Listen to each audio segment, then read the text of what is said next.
Anaheim, California. The crowd buzzed in anticipation as the fighters touched gloves, a mixture of excitement and doubt filling the air.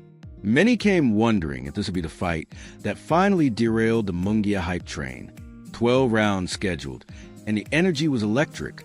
From the opening bell, both fighters established their physical presence.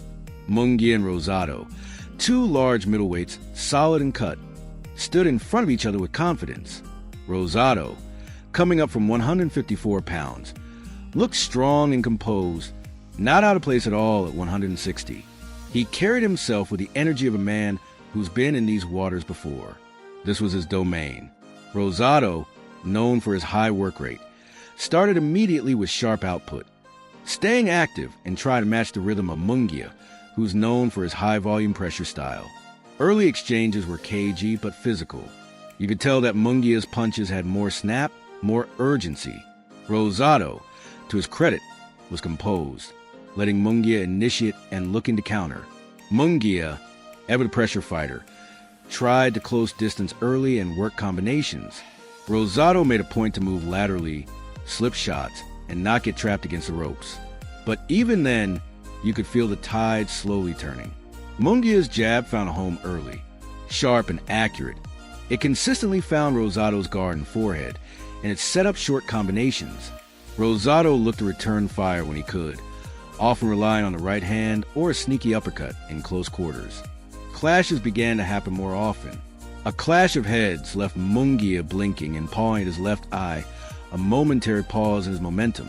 Rosado tried to capitalize, landing a right hand during the flurry, but Munguia responded with a snappy jab that neutralized the pressure.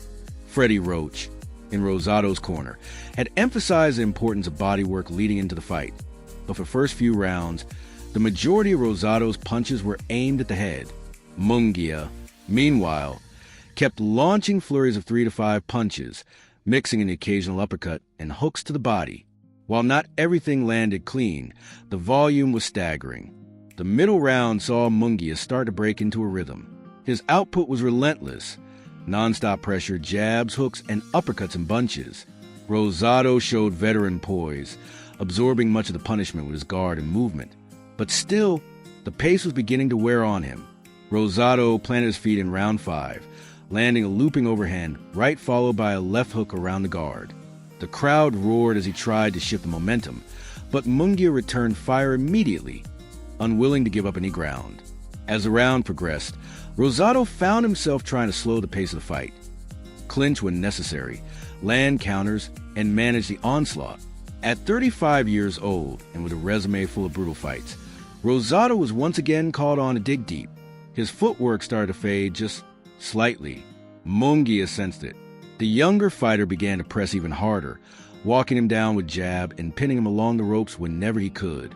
By round 7, it was clear that Munguia's conditioning was a major factor. He showed no signs of slowing down. His volume continued.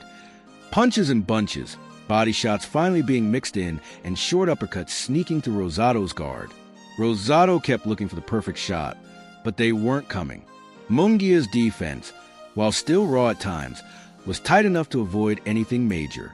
Freddie Roach urged Rosado to up his intensity, to take some risks, but Rosado's counters just weren't having the same effect anymore. Munguia was simply absorbing them and returning fire with greater force. In the clinches, Rosado was trying to buy time, but even there, Munguia would work with short punches. As the later round approached, Rosado had moments, a sneaky right hand here, a jab that disrupted Munguia's rhythm there. But they were single shots against a man throwing combinations like a machine. Round 10 was particularly punishing.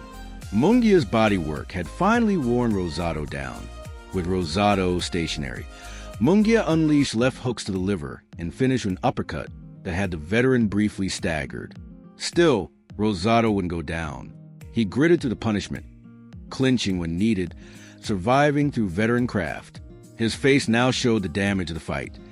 Swelling under both eyes, blood from the nose, but the heart never faded. The crowd appreciated the effort.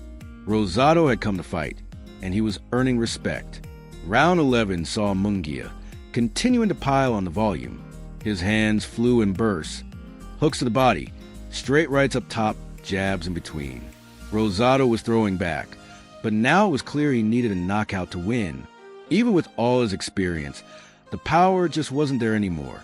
Munguia was never in serious danger. By round 12, the writing was on the wall. Munguia, sensing the finish, pressed harder. His combinations flowed freely, cutting angles, firing upstairs and downstairs. Rosado, despite his fatigue, stood his ground, trying to land that one perfect punch to change the narrative. It never came. The final bell rang. Both men raised their arms, but everyone in the arena knew who had won. The judges confirmed it. A wide, unanimous decision for Jaime Munguia. The younger man had answered all questions. His volume, conditioning, and chin held up, and he beat a very experienced, battle-tested opponent.